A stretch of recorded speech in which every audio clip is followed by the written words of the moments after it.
Shqipëria po fiton terren në tregun turistik britanik, duke u renditur mes destinacioneve europiane me rritjen më të madhe të interesit për sezonin veror. Sipas kompanisë Baltic Travel, gjithnjë më shumë familje dhe çifte po zgjedhin pushime me fluturime të shkurtra brenda Evropës, ndërsa një analizë e publikuar nga Business Insider tregon se Shqipëria dhe Kroacia janë dy vendet që po tërheqin më shumë vëmendjen e turistëve britanik. Të dhënat tregojnë se kërkimet për pushime në Kroaci janë rritur me 273%, krahasuar me një vit më parë, ndërsa Shqipëria ka shënuar një rritje prej 92%, duke u pozicionuar ndër destinacionet më të kërkuara për verën e ardhshme. Sipas ekspertëve të turizmit, turistët po largohen gradualisht nga resortet tradicionale me sistem all inclusive dhe po kërkojnë destinacione që ofrojnë natyrë, kulturë, qytete historike dhe aktivitete si ecjet në mal apo sportet ujore.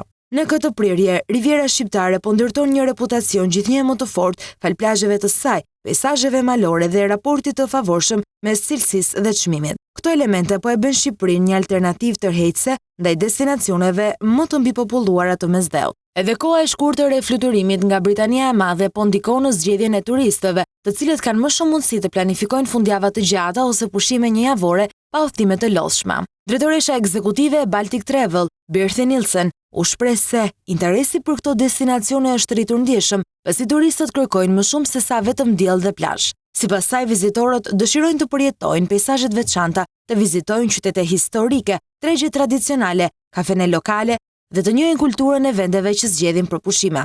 Ekspertët parashikojnë se kjo prirje do të vijojë edhe në vitet e ardhshme, ndërsa gjithnjë më shumë turistë po japin përparësi udhëtimeve të shkurtra, komoditetit dhe përvojave autentike, duke e pozicionuar Shqipërinë si një nga destinacionet më premtuese turistike në Europë.